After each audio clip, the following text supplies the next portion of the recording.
Hi అందరికీ good morning. ఈరోజు అయితే మనం మన షుగర్లెస్లో వరకైతే వచ్చామన్నమాట.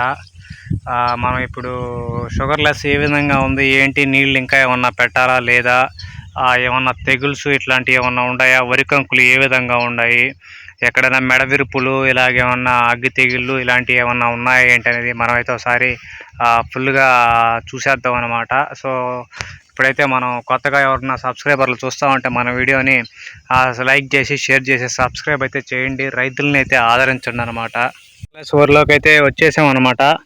సో ప్రజెంట్ మన షుగర్లెస్ సిచ్యువేషన్ అయితే ఈ విధంగా అయితే ఉంది. సో ఆల్మోస్ట్ మనకి గింజలు కూడా మన వరికంకులు ఆల్మోస్ట్ కలర్ కూడా ఏదో ఈ విధంగా అయితే వచ్చేస్తున్నాయి అన్నమాట. మనం ఇంకా నీళ్ళు అయితే ఆపేస్తున్నాము. ఎందుకు మనం నీళ్ళు ఆపేస్తున్నాం అంటే ఇదిగోండి ఈ విధంగా మన వరి అయితే పడిపోతుంది అన్నమాట. సో ఇంకా మనం నీళ్ళు అనేది ఆపకపోతే నీకు ఇంకా ప్రాబ్లం అయిపోద్ది. మనం ఎలాగైతే మనిషికి తగ్గట్టు బరువు ఉంటే మనం ఎలా రోడ్డు మీద అయితే తిరగలమో అలాగే ఇప్పుడు ఇది ఏమైందంటే ఎక్కడైతే కర్రలు ఉన్నాయో అవి కొద్దిగా ఎక్కువ వచ్చినప్పుడు కూడా మనకి గింజలు ఈ విధంగా పడిపోవడానికైతే కారణం అవుద్ది. రెండోది భూమిలో సతవ లేనప్పుడు కూడా ఈ విధంగా అయితే పడిపోవడానికైతే కారణం ఉందన్నమాట. సో ఈ విధంగా వరి పడిపోయినప్పుడు రైతు అనేవాడు ఏమవుద్దంటే మనం మిషన్ కోసేటప్పుడు ఎక్కువ టైం అయితే తీసుకుంటుంది. సో ఈ విధంగా అవడం వల్ల కూడా రైతుకు ఒక రకంగా నష్టమే వాటిల్లద్ది. ఇప్పుడు ఇలాంటి సమయాల్లో మనం ఇక్కడ కానీ నీళ్లు కానీ ఉంటే అది దేనికి పనికి రాకుండా పోద్ది. సో దానికనైతే మనం నీళ్ళు అయితే ఆపేసామన్నమాట. సో ఈ విధంగా పడిపోవడం వల్ల కూడా రైతు ఎంత నష్టాన్ని కోల్పోతాడో మనమైతే అంతా ఇంత అని కూడా చెప్పలేని పరిస్థితులు అయితే ఉంటుందన్నమాట. సో ఇలాంటి సందర్భాల వల్ల కూడా రైతు అనేవాడు అనేక సార్లు ఇబ్బంది పడి ఆత్మహత్యలు చేసుకున్న దాఖలాలు కూడా ఉన్నాయన్నమాట. సో మనమైతే ఇప్పటికైతే ఇంకా నీళ్ళు అయితే ఆపేస్తున్నాం. ఇంకా రిమైనింగ్ కూడా పడిపోద్ది వాటర్ అనేది ఉండడం వల్ల.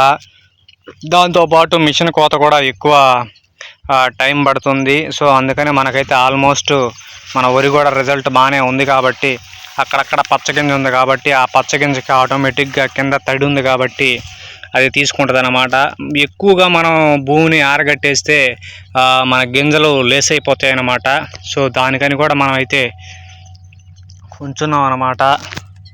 మనది ఈ విధంగా అయితే ప్రస్తుతానికి తిరగబారిపోయిందన్నమాట. కానీ రైతులు ఈ గినాలు ఎలాగున్నాయో చూడండి. ఇట్లాంటి గినాల మీద రైతు వెళ్ళి నీకు వరి పొలంలోకి వెళ్ళి చూసుకొని నీళ్ళు వేసుకొని వస్తున్నాడు అంటే ఎలాంటి పరిస్థితుల్ని రైతు ఎదుర్కొంటున్నాడు ఒకసారి మీరే గమనించండి. ఇంతంత చెట్లు ఉన్నప్పుడు కూడా నీకు రైతు అనేవాడు వెనకాడకుండా పోతాడు. ఈ మనం ఎంత కోసినా కూడా నీకు ఆటోమేటిక్గా వచ్చేస్తాయి అన్నమాట. సో మీరు ఇలా ఉంటే మీరైతే కైల్లోకి వెళ్తారా లేదా అనేది కూడా మీరు ఒక కామెంట్ అయితే చేయండి. సో మన షుగర్లెస్ వరకు అయితే ప్రస్తుతానికి మనకి నీళ్లు కూడా ఆపేసాం కాబట్టి మనం కరెక్ట్గా మార్చి 10వ తేదీ మార్చి 10 అలాగైతే మనమైతే మన వరి కోత అయితే కోద్దామని అయితే మనమైతే అనుకుంటున్నాం అన్నమాట. సో ఫర్దర్గా మనం వెయిట్ చేసి దాన్ని అయితే కోసేస్తాం. సో ఇలాంటప్పుడు అయితే కంపల్సరిగా మనం మంచి ప్రికాషన్స్ అయితే తీసుకోవాలా. ఎందుకనంటే ఇది మనం లాస్ట్ స్టేజ్ కాబట్టి వరికంకుల దశలో ఉన్నప్పుడు మనం వరిని ఎంత కాపాడుకోగలిగితే అంత అయితే మనకైతే మంచి జరగద్దు అన్నమాట. ఇన్ని రోజులు మనం ఈ 100 రోజులు చేసిన నష్టం అంతా వేస్ట్ అయిపోద్ది. ఈ 10 రోజులు మనం ఎంత కాపాడుకుంటే పందులు గిందులు ఇట్లాంటివి వస్తూ ఉంటాయి అన్నమాట.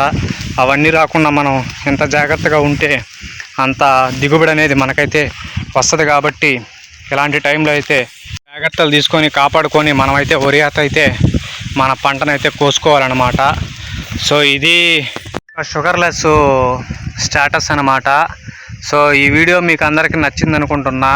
ఇంకేదైనా ఇన్ఫర్మేషన్ కావాలన్నా దేని గురించైనా మీరైతే నాకు కామెంట్ చేస్తే దాని గురించి మనం ప్రత్యేకంగా మీకోసం వీడియో అయితే చేసి చెప్తానమాట. సో ఈ వీడియో మీకు అందరికీ నచ్చింది అనుకుంటున్నా. నచ్చితే అందరికీ లైక్ చేయండి, షేర్ చేయండి, సబ్స్క్రైబ్ చేయండి. అందరికీ జై జవాన్ జై కిసాన్.